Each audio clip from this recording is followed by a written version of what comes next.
to the Possibility Hub video series. I'm Carol Talbot, the creator and founder of the Possibility Hub, an advocate for awakening, encouragement, and creating opportunities for an expansion of awareness and consciousness. I'm back in conversation with Agustin Rodriguez, an airline pilot with over 20 years flying experience. His encounters with UFOs and extraterrestrials led him to further research and awakening. In this episode, he shares the story of two Spanish priests who have an interesting story and a prophecy to share with the world.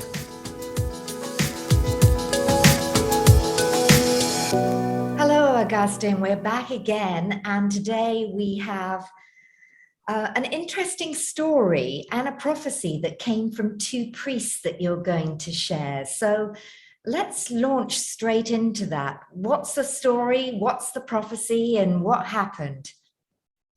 Well, along this path of being open to share my experiences, as I told you, people comes and tell theirs, and you form like a group of disclosures. I don't know how to say that, but people that it's willing to say what happened to them. And I met through I met two priests from Spain. They're not in Spain now. I got to know them randomly. Of course, that never happens. It's not like that, but yeah, it's not. I haven't met them personally, but through the internet, and I saw what they were doing, and I found their information very interesting. Just because they are two priests, they are almost I don't know, around 65, 70 years old. They have been they started with the contacts long time ago. So what happened with these two people is that they were studying to be a priest here in Spain, and they were interested in let's say the esoteric part of the spirituality. And by those years, I think it was in the 60s, if I remember correctly, there was a very renowned case here in Spain in a place called Garabandal. There were, I think it was 4 kids that they started having telepathic messages, and they were doing amazing things and in that very small town. And they heard about it, and they wanted to know more. So they went to that place. So they were there when these things were happening, and these kids were speaking about the future, were levitating, and they were when they were in contact with these beings, and they were like stuck on the ground. No one could move them, and they can tell the story. It's amazing what they saw there, because nowadays you can find information about that, the kids of Garabandal in Spain, and you can read that they were there. So after some time, they finished their studies here in Spain, and they were sent to Santiago de Chile in South America. So they started working there, and they had a small chapel there, and well, doing what the priests do. But they were still intrigued about all these events that they were out of what they had been told, you know. So they went to they contact someone in the town, and they went to a spiritism session with a lady that was well known there in Santiago de Chile. The thing is, they actually experienced this spiritism, and they saw that it was real, at least for them, you know. And many of the things that were happening there were against what they were being told that it was right by the church. I was going to ask that. I was going to ask. Yes. There must have been some sort of conflict going in inside of them, and how wonderful that they were open to learning in many different ways. Yes, there was a big impact because they were learning that things are not as the church told them. So they were quite amazed, and they continued that that experience until one day the medium tells them there is a being here, but it's not a discarnate being, because she was used to work with discarnate beings. And they say, what are you saying? I said, no, this is a being from other planet. And I was not used to that. This is a very different energy. And they say, well, what do they want? And they say, they want to talk to you. No, but there must be a mistake. Why us? No, they say that there is no mistake, that they have to speak with you. And that's how this started for them. And they had many sessions where these beings from, they call it from Andromeda, but they are not sure that they are from Andromeda itself, because Andromeda it's a very big place. Yes, but they call it the Andromedan plan.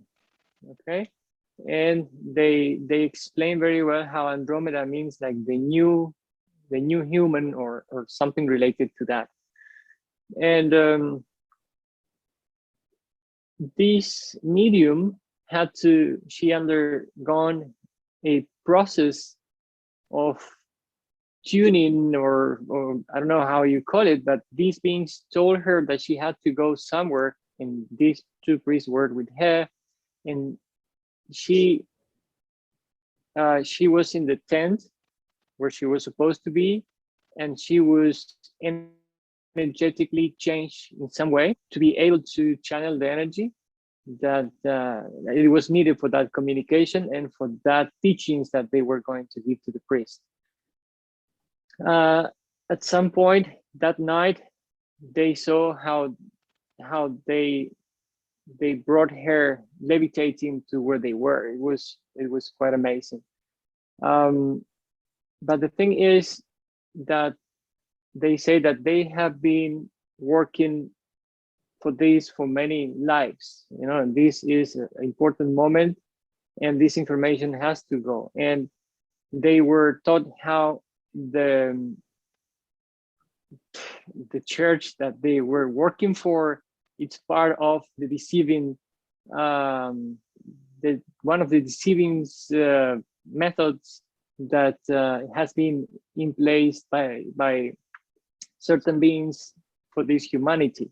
And they, of course, were quite amazed to see and to hear what they were hearing, and saying, how come? So we are two priests, and now you're saying that this is part of the manipulation program for this humanity. So what is amazing for me is that you can hear that from two priests, that they were having extraterrestrial contact at that point. And I interviewed them for our channel, The Awakened Travelers. The first interview is there, and they tell everything about it, and how these beings are telling them that if we are not back on the path of spirituality, we are going to have serious problems, as we can easily see that we are having, because we are so in the materialistic mind that we are hurting ourselves. And of course, as we are all one, that also it's felt by other beings, by the rest of the universe, let's say. So that's why they are here, to try to give us a hand and to put us back in the path of spirituality, as they say that we are so into the material mind that we cannot go into a nice ending if we continue on this way.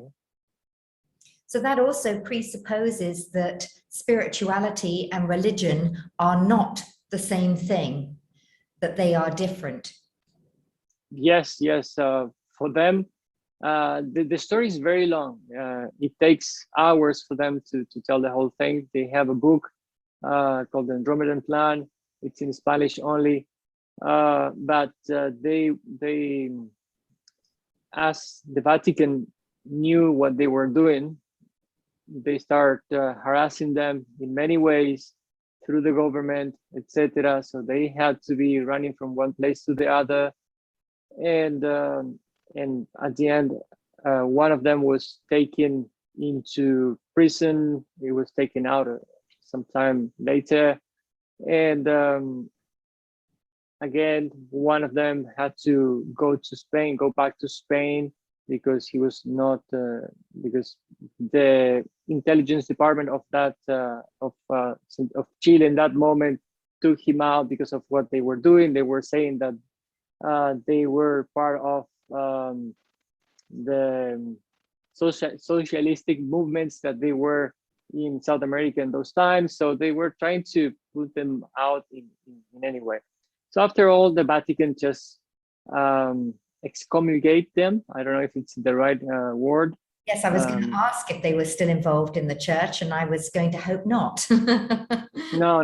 The Vatican just excommunicate them for what they were doing. And I think like that's amazing. They tell you how these beings, when the first contact for them started, and these beings told them, go outside and you will see us. So they went outside and they saw these lights going from one place to the other. They were dancing, they were doing all these things. So they needed no more proof that that was happening.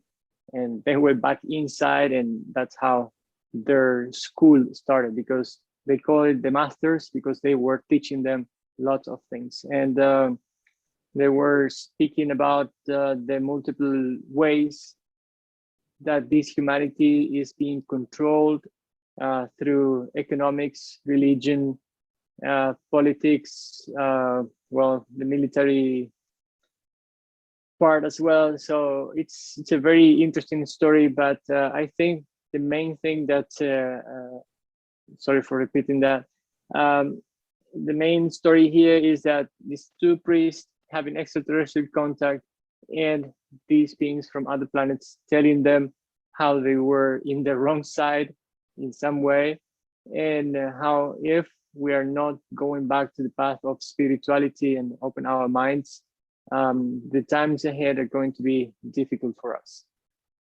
Okay, so they have a more somber message in terms of it's not a, you know, if you'd like to wake up and develop your spiritual nature, it's more that you have to. And, you know, this last week I was really considering, I was reading a book by Carlos Castaneda, and I read all of his books many decades ago. And if anybody watching this has not heard of Carlos Castaneda, he was an anthropologist in the mid-60s, interested in altered states, and came across a Mexican shaman, or sorcerer as they were called in those days, called Don Juan Matus. But this book was Awakening to Infinity, and it had been referenced in another book I'd just finished.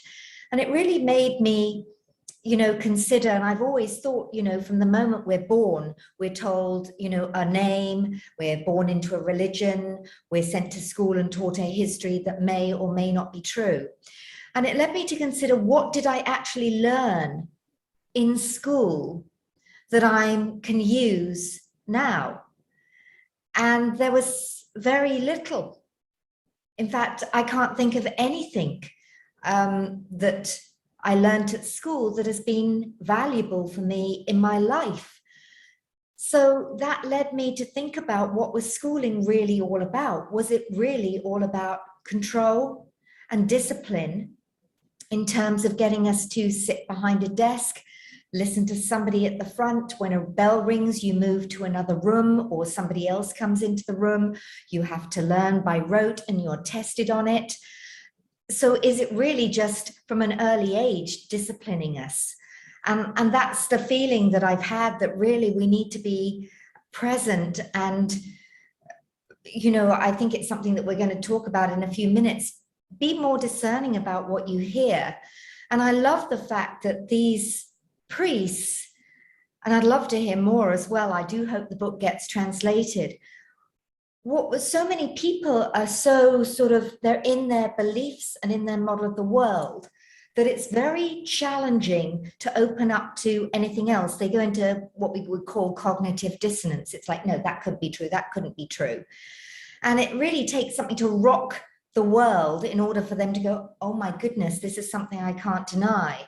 And I'd imagine that's very much something that the priests went through when they were, on a path for life, to study as priests and be in a religion, and that's what they were to share and to teach, and then have their whole life trajectory change. And I suspect there were times when they thought, gosh, I wish we hadn't come across this information. And yet when it's so compelling, you have to share. And I know this is something that you also experienced, that, what you saw, what you heard, what you felt, what you knew, you had to say. Yeah, you reach a point that you understand why you have gone through those experiences.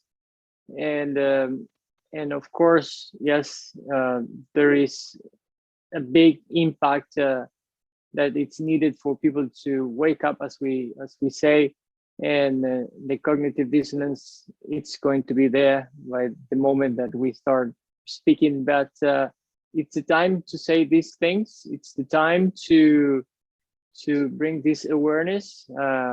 Many in the past try to speak about it in parables in one way and the other, but nowadays we need to speak things as they are, even though if it could bring this cognitive dissonance, but it's the truth. Of course, it's the truth for us, not for other people. But it's time because if we continue on this materialistic path that we are as humans, and this separation that we will end up destroying our planet or ourselves. Was this the prophecy that they have for our current times? And are they still Yes. Receiving information on a regular basis? I'm not sure if they are still receiving the information, but the story doesn't end there, because they were saying also that there is two sides of this coin, of course, as anyone could expect. This programming side, this controlling side, has been in place for a long time in this planet, and there are those who try to balance this. And part of the plan, part of this Andromeda plan, was to bring one of them into the incarnate world that we are now, as many masters have come before.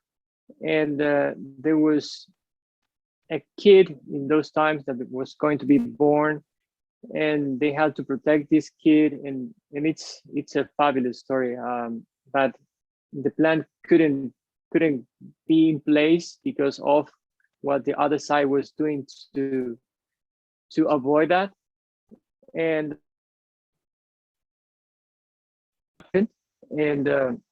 one person undergone this astral surgical thing that they do, this change in your vibration to be able to embody another energy. So that happened, and that person that embodied this master from Andromeda, it's working back in South America. Now she is in Uruguay. It's a woman, and they are those who go in the front, opening the path to her, and they have presented her. She has been working for some time. It's a very different person, I should say, the way that she used the language in Spanish. There is no way that we could present her in English, because you cannot translate what she is saying. And according what she's trying to teach, she uses the language in this way to produce a disorder in our neurons, in our brain, because she's saying that we, as you were saying, we have been programmed to think in a way, and there is no chance that you can think different if you have that program. It's like having Windows and trying to put something else, and that it's not compatible with Windows, so it's not going to work. A program from Mac, it's not compatible. So we need to rearrange our neurons to really make the change as humans. And when she starts talking, you say, I speak Spanish, that's my native language, and say, oh my God, what is she saying? And she speaks very fast, and it's like you really feel a change, because you're trying to figure it out, and your brain it's thinking in a different way. And she say the things, but I don't know, I cannot really explain, and I'm sure you cannot translate what she says. It's no way, because she, instead of, I don't know, I give you an example. For us, car, instead of saying car, she's going to say carish or something like that. It's just a silly example, but it's that way that your brain is not used to hear things. It's changing the pattern of the patterns that you have. It's what she says. But yes, it's a big story, and for me, actually, I think it's not enough having only one person here to bring this change. But after some time, I also heard about a girl in Germany. Although now she's, I think, 20, but she's speaking about having memories where she was in other planets. I think she's speaking about the sun, and the things that she's saying, it's amazing. I think her name is Christina. I don't remember the last name. So many people, many beings are incarnating here in this planet to speak differently, to say things, and to bring their energy to cause a change in our society. So from the priest's side, and the information that they're currently receiving, do they see that we are making shifts and changes, or are we still at that pivotal time where it can go either way? I'm not really sure about that. I think they are worried about the way we are going as humans. But after all, I think that the negative part has more media time than the positive part. So I think the change it's going in a good direction. The awakening is happening, but of course we don't have the mass media to support us, and that's why we sometimes feel that, or those who are watching TV feel like everything is doomed. Yes, and it seems very much that way. Just before we go on to a slightly different tack on this, what happened to the children that originally had these visions and contact? Are any of those still active? I'm not sure about that. Okay. I don't know what happened with the children of Carabandal. I don't know if any of them is still working or doing something about it. Okay, so I mean, we shared this information based on, you interviewed these priests, and then this woman who's speaking in a way that changes the neurological connections, changes the programs, which is much needed. And you just mentioned, whatever's reported on the news, how do you know it's true? And also that there's a lot of conspiracy theorists, there's a lot of truthers, there's a lot of people coming forward. And it also makes it very difficult to sort of wade yourself through all of that and find out and be a little bit more discerning about what's your truth. And so when I was speaking to you and saying, I had to consider, what did I learn at school? Was there anything useful there? it also brings it back to, with so much going on in the media, I've kind of, I've never been one to watch the news. I don't. And, friends send you posts and videos. So I tend to step back. And a lot of it feels a little bit like distractions and shows at the moment, that I found that you really have to step into your own path of discernment and what feels right for you. And that in itself is quite difficult, because we're swayed by friends' opinions. People say this, people say that. And if you say anything that's different, then you get slammed and slated. So I know you wanted to sort of pull in the law of one and what the law of one says about discernment and coming back to your own true, what is my truth? What sits well with me? Yes, exactly. And the last time we spoke about a YouTube channel called the Cosmic Agency. Yes. And I want to give you an example with that. So I said that there was good information there, and for me it is there is pieces of good information, but I'm not supporting that channel or any other, and I'm not saying that's the truth out there, or my truth is the truth out there. Everyone needs to walk their path. And to give you an example, for in Cosmic Agency, the information they are receiving, they say that Jesus never existed, that it's just an invention, and for me, at the point that I am here, Jesus did existed. So I believe in him. It's really important, Jesus itself. No, for me, it's more, it's not really important if he existed or not. I'm not going to fight them for what they are saying. I just keep the image or the idea of a person that came to speak about love. So that is Jesus for me, the idea about love and being brothers and sisters. That's what I keep. So it doesn't hurt me, the fact that they say that Jesus never existed. But according to the law of one, and that's a book that for me it's fantastic, it's great, but of course that's my view of it. There are some beings from out there, they call it the Crusaders. And as you know, in the law of one, they are telling us that we are here to make the choice. This moment that we are living is just to make the choice for what path do you want to go, or where you want to walk in your future, something like that exists. So it's either service to self or service to others. So those who are in the path of service to self, they want power, they want people serving them.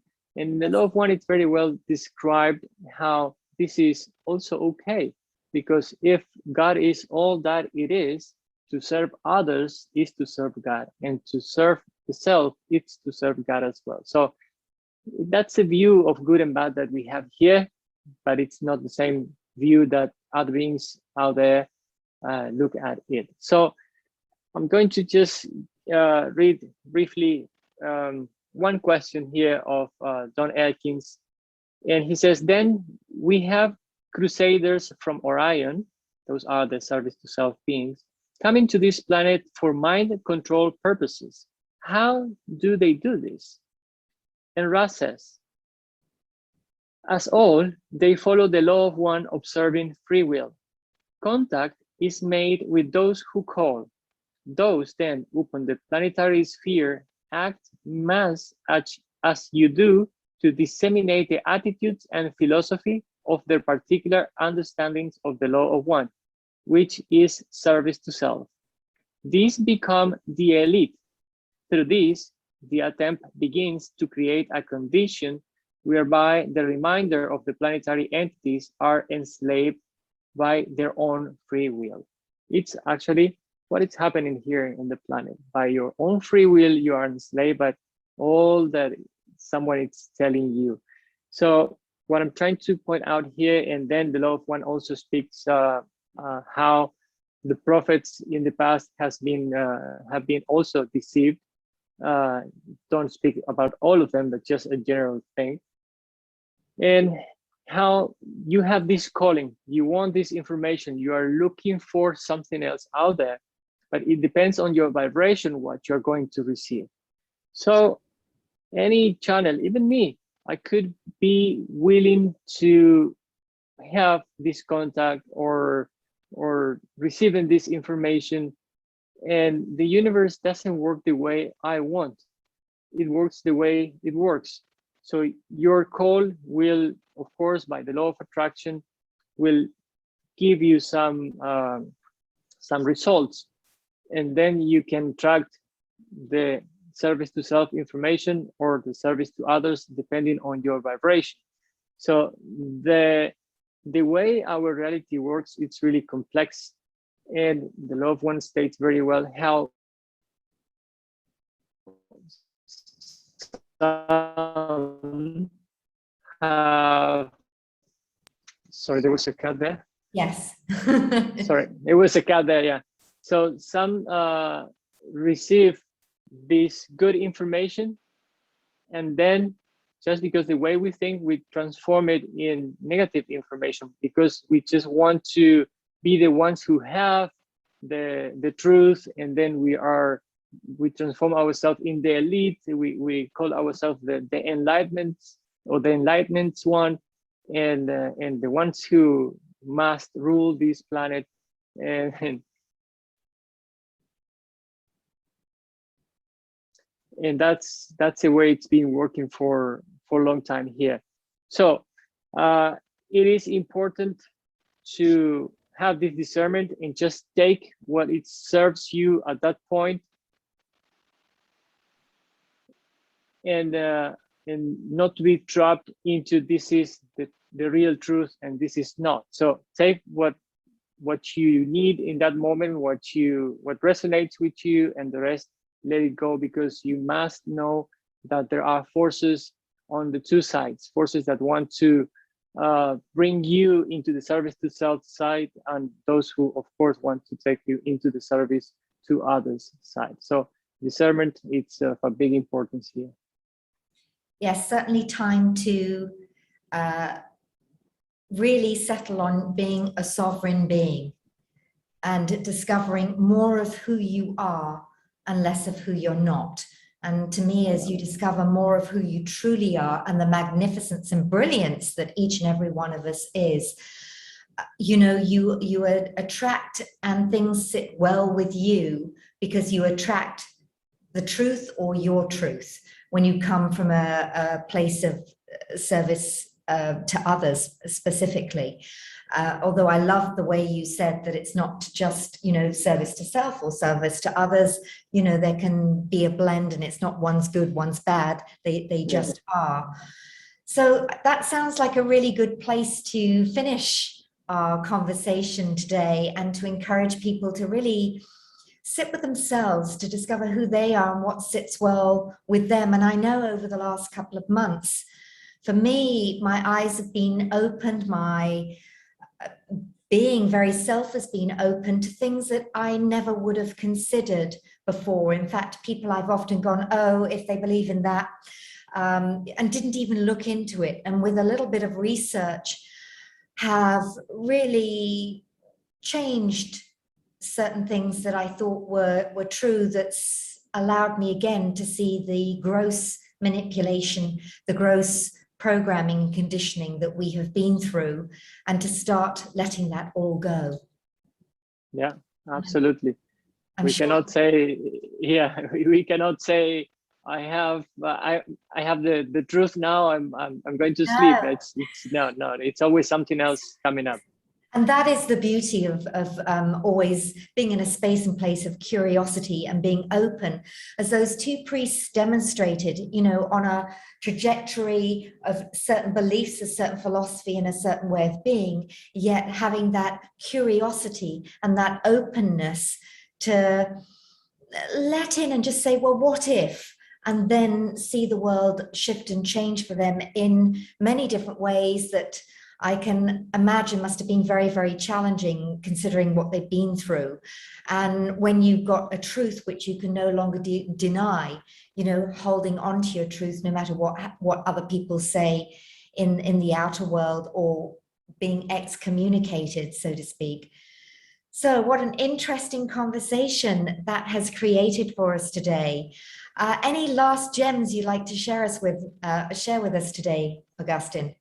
Well, no, just to, I think in terms of information being received by beings from other planets, I consider the law of one the most important that I have found in my path of exploring these extra things.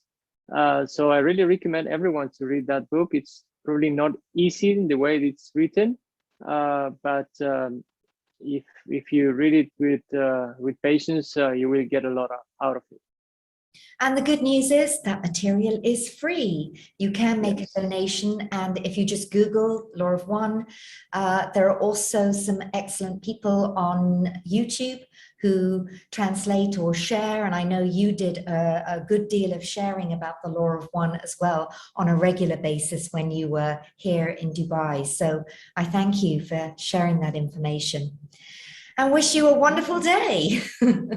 Yeah, you too. Have a great day there in Dubai. Going to enjoy the beach here in Spain. Thank you, Agustin. Speak to you again soon.